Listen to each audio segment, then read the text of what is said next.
கும்ப ராசி அல்லது கும்ப லக்னம் சார்ந்த நபர்களுக்கு சலிப்புத்தன்மை மிக அதிகமாக இருக்கக்கூடிய நாள். ஏன்னா சந்திரனை சனி கடக்கும் பொழுது நம்ம நல்லா வேலை செய்யணும்னு தோணினாலும் நமக்கு தெரியாமல் யாரோ ஒருத்தர் கன்ஃபியூஸ் பண்ணி விட்ருவாங்க. ஏன்னா திரிகோணத்தில் செவ்வாய் வக்கரமாக உடஞ்சிருக்கு. தயவுசெய்து நண்பர்களை மட்டும் இன்றைய நாள் கொஞ்சம் தூரமாக வச்சுக்கிறது நல்லது.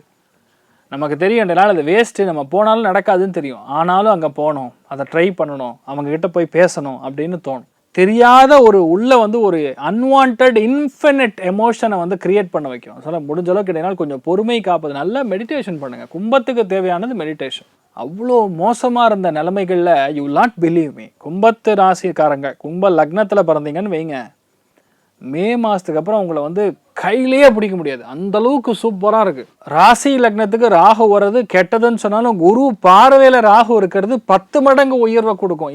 இந்த ஒரு அதர் சைடு ஆஃப் த காயினை யாருமே சொல்ல மாட்டேங்கிறாங்க.